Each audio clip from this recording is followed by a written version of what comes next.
Hi everyone, thank you for coming. I actually didn't know immediately how I was going to segue into saying things. I thought it was going to take longer to quiet you down. So you can continue to murmur for a second. Anyway, I'm so glad you all managed to make it out. We're here celebrating the release of our, I think this is in fact our 20th or 21st issue, because we were really cheap early on and running out of money, so we started calling some of our issues arbitrarily double issues. So, we made the most out of our subscriptions. But this is our issue number 24, and it's centered really on really how to interpret Trump and Trumpism, and also to speculate on how best to resist this kind of resurgent right populism. So how best to defensively organize the, in solidarity with communities under attack, but also to kind of get beyond a kind of single-minded focus on the figure of Trump. Because I think a lot of us remember the anybody but Bush days, and that obviously didn't turn out too well for us. So obviously this is kind of a drop-in issue. We're planning to do something on a completely different topic. We were kind of planning on Hillary Clinton being elected, and the nightmare to be a slow-moving one. But instead we got this, so we put out this issue, and everyone on this panel were contributors to the issue. And I think it turned out to be one of my favorites. Top two. Top three. But anyway, so we have here a surprise guest.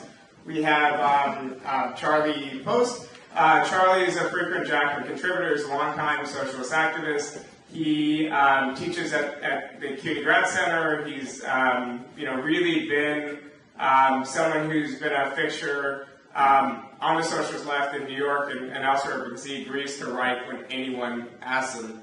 I think I think so far he writes about like 15 pieces a year or something like that. So his account here in this issue on the kind of rise of Trump and the radicalization of the Tea Party and how it led to Trump is really a really excellent contribution. Next to him, we have Connor Kilpatrick, who's on the Jacobin editorial board. When I met Connor, maybe in early 2011, he was a fiction writer, writing short stories for McSweeney's. And look how far he's fallen.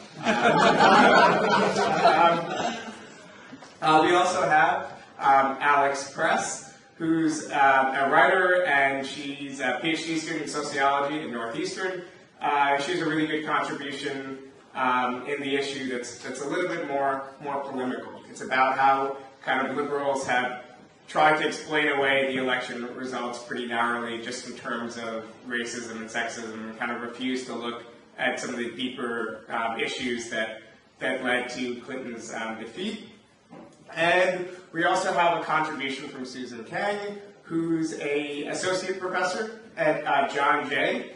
And her contribution deals, in a lot of ways with how Nate Silver and the pollsters, kind of what they missed. And it's really a thoughtful piece. It's not like a lot of the think pieces which you've seen on this topic, which is kind of like, you can't rely on math and polls because you just have to trust your gut. Kind of gives a more detailed, fleshed out answer to that question. So all of that is an extended plug for this issue, which I hope you pick up. But I guess if we could start with you, Susan.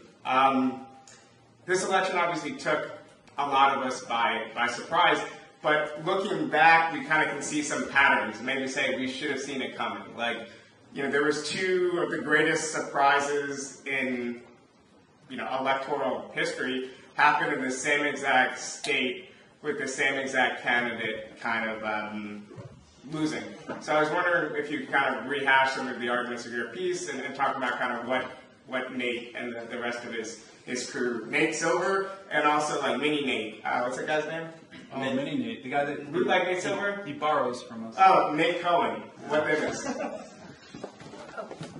All right. Thank you, and thanks everyone for coming out. I guess there's a couple of different things that I think are important. So, Sanders evidently had like a 1% chance, according to Nate Silver, of winning the Michigan primary, and he ended up winning instead. And so one of the things that there were a lot of mea culpas after that. People pointed to as well, maybe there were some Democrats who voted in the Republican primary because they wanted to not vote in Trump. So Michigan was an open primary, right? So unlike New York, you can just declare your party identification and then vote wherever. And I think the key thing is that they didn't think about the independent vote, right? So the independents who came out and voted for Bernie were much higher than the predicted models. And so that's sort of why so many of us will repeat ad nauseum that Bernie would have won. Because the Democratic primary, especially in closed primaries like New York State, doesn't give us a good sense of who would be the broadly appealing candidate, particularly at a point when the United States suffers from the lowest levels of public trust in our democratic institutions, the lowest levels of participation, and clearly a high sense of dissatisfaction with the way that we've dealt with the fallout of the 2008 crisis. So basically, the problem was that there was an assumption that politics as usual would follow past patterns, and there wasn't any sort of common sense analysis of, well, wait, people are angry, maybe this is a sea change, maybe this is going to be a different election than in the past. And therefore, the assumption was that, sure, the state went for Obama by high margins in the past two elections, and so of course there's no need to worry about it, which is why Hillary's people told the local staff in Michigan that, we're not going to send people, even though Obama is, going to the University of Michigan, we're not going to ask him to do electioneering because it's fine. We're going to win by 6 points, right? So this reliance on this model, and inability to even pick up on clear cues like, Bernie's filling up stadiums, Hillary cannot, or, there's a lack of enthusiasm that we're noticing, those of us on the ground, was just being dismissed. So just really common sense ideas of what was happening on the ground in Michigan, which is completely being ignored by Hillary Clinton, I guess, the Brooklyn team, multiple times. We should invest in a second microphone. So, I guess kind of we'll skip to it. I mean, we've been saying it just because it's hilarious that Bernie would have won, but do we know that? Do you think Bernie would have won, Charlie? And we can go around. Well, I mean, I think that because I think there is this underlying, that you've pointed to, an underlying polarization in U.S. politics, a profound disgust generally with broad layers of the population with 40 years of neoliberalism and 8-9 years since the last crisis, and things haven't gotten better.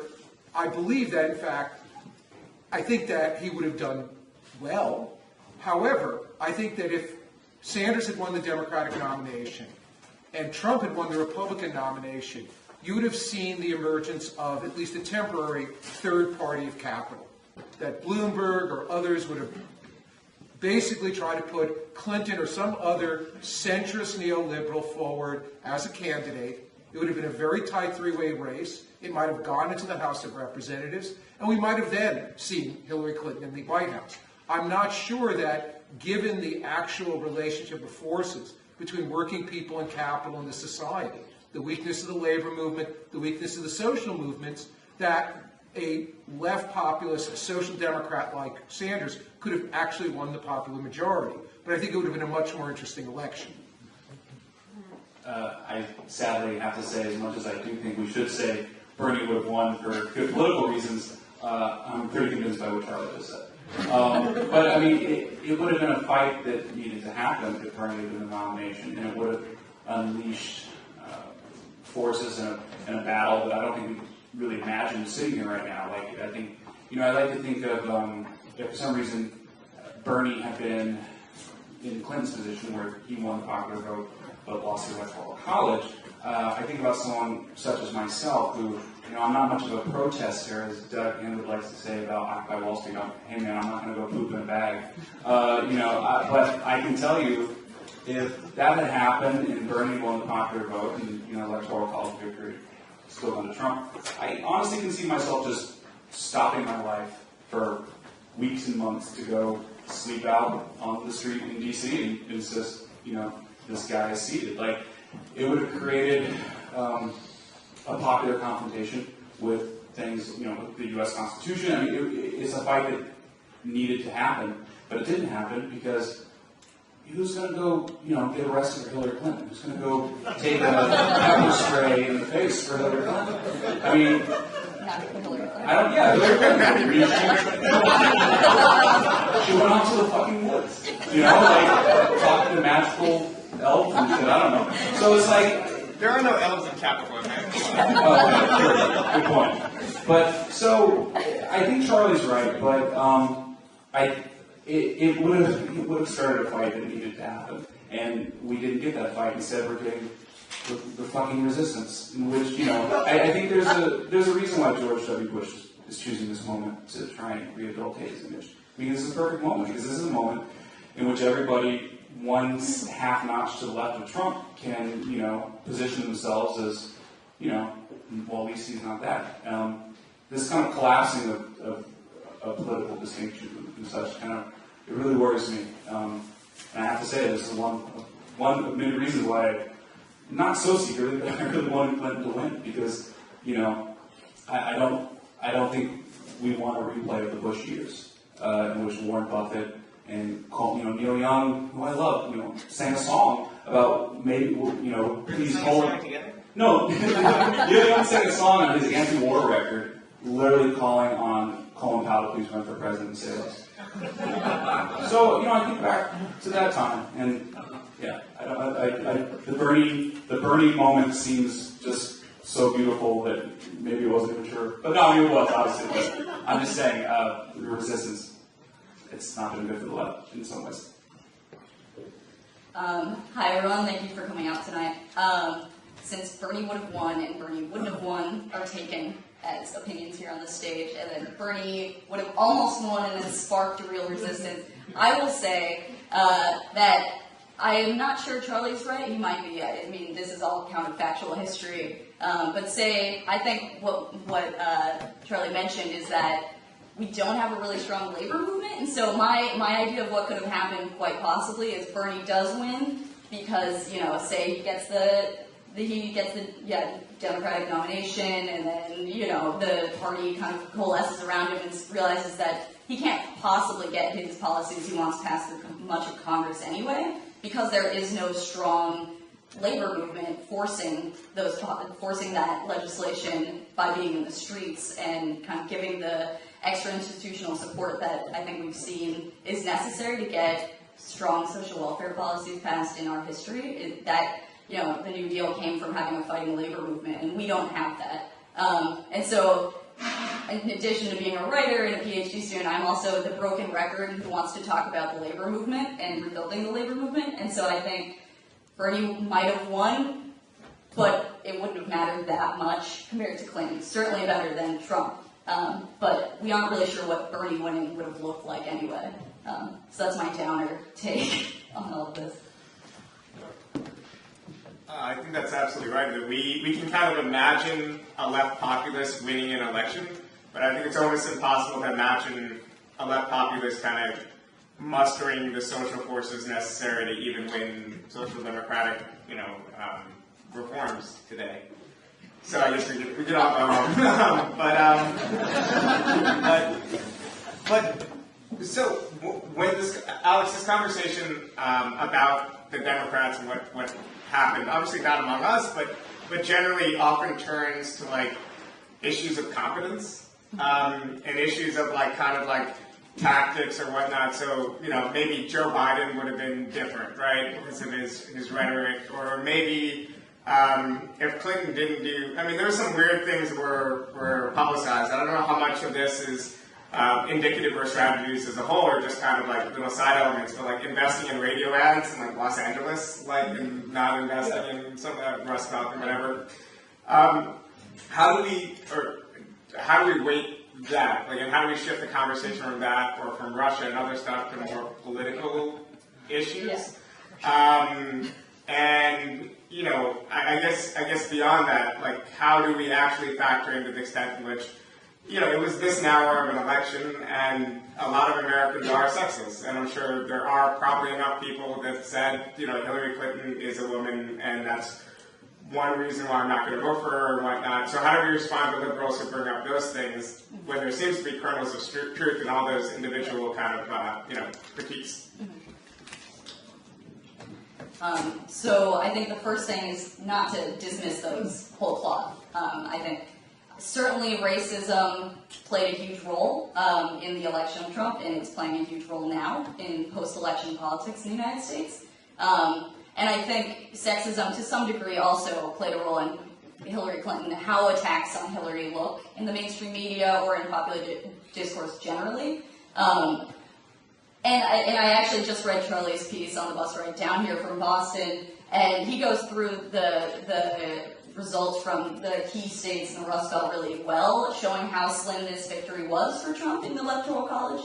So I think we shouldn't dismiss all of these things. I do tend to dismiss Russia as not really talking about politics anymore. We're talking about something else. I'm not sure what. But certainly, so in what I wrote for Jacobin, I acknowledge how much racism played a role in sexism, but if Joe Biden ran, Hillary came with specific baggage on top of all of the other stuff we've mentioned. So maybe a Joe Biden could have won. But at the end of the day, the Democratic elites picked Hillary Clinton because she really does represent the kind of the height of what they're thinking and their donors and the sectors they rely upon for the perpetuation of the party. She is that to a T, and it's exactly why she created the conditions for Trump. And so if you pick an elite that even just rhetorically, say Joe Biden, he can rhetorically speak to the Rust Belt, but he can't go there and change the politics of the decline of unions, say, for instance, that breeds this racism in those areas. And so I think, I didn't mention it in my piece, but actually I think Jed Purdy wrote a really good piece for Jacobin a while back about what it does when you lose union density in the Rust Belt areas, and that, if these populations if people have never heard an explanation for their suffering, that isn't the Trump campaign's explanation, which is bullshit, but is at least speaking to that suffering. If unions aren't there to counter that in a really organized way, and certainly the unions we have now still don't counter that in a political way. They don't do the political education that we once had in a lot of unions. People just suffer. And then they finally hear the Trump campaign saying, yes, we recognize your suffering. And I don't think the Democratic Party, whether they hoisted Hillary Clinton or Joe Biden or any other, we'll have Booker next maybe, sadly. I don't think they're ever going to be able to acknowledge that suffering because they can't acknowledge their role in that. Yeah, and I guess in a way, even though we know that the Republicans and Trump won't actually deliver anything to American workers, like they are